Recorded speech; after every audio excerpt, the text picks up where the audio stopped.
how would I define the word fandom? Well, I looked it up. In Webster's, it means all the fans. So that's what it means.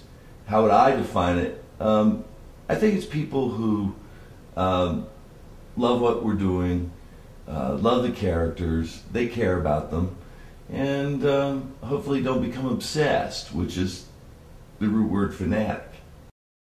Naturally, my thoughts sometimes go back to Rebecca SHAFER, a namesake, who met the ultimate fanatic.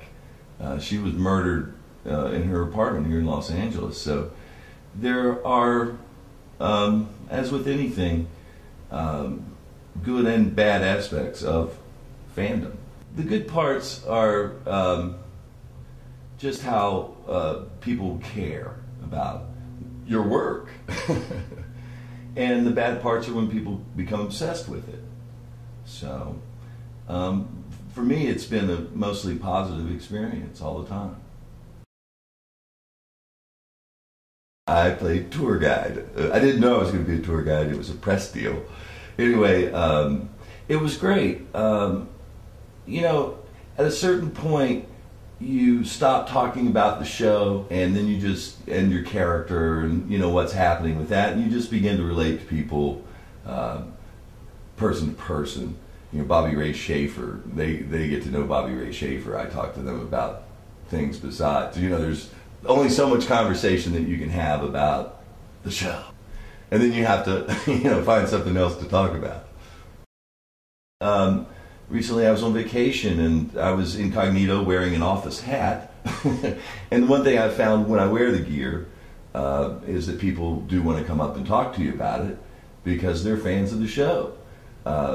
They may even think that I'm a fan of the show, like, hey, why are you wearing the hat? And then you go, Bob Vance Refrigeration, and game on. So it's largely pleasant.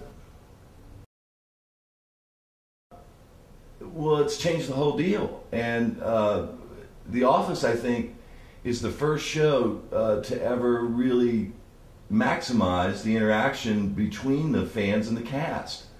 Let's not forget, you know, after the first 6 episodes, it was DOA.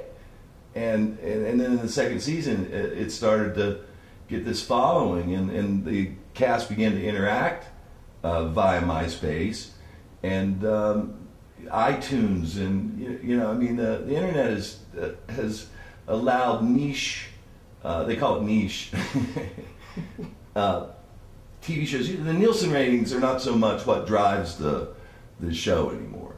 So the interaction with the fans, I think, is good. It's interesting. It's more time consuming than you would think, but you know, you have to manage it. I think Jenna probably could tell you more about that.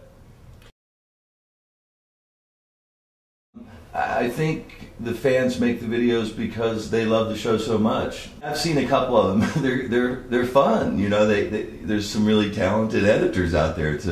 It's great that they have the ability to express themselves that way, and you know, it's interesting that footage is being allowed to be used that way, and you know, it's all good. I don't have any problem with it.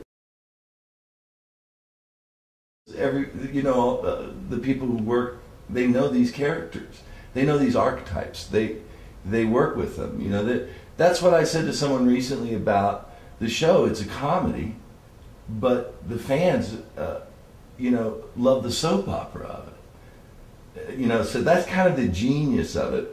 It's also, I think, the way that it's shot. As you know, the mockumentary style allows the character to relate directly to the audience. So the audience forms this bond with them that you don't normally feel when you're watching a show that has the fourth wall up. So once you remove that wall, then there's this immediacy. You know, how many girls are Pam? You know, sitting in, you know, in love with somebody, unrequited love. It's a fantastic storyline.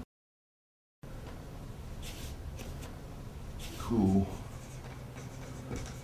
Oops. Bob Vance. That's for you. Oh. Okay. Well, yesterday. Oh.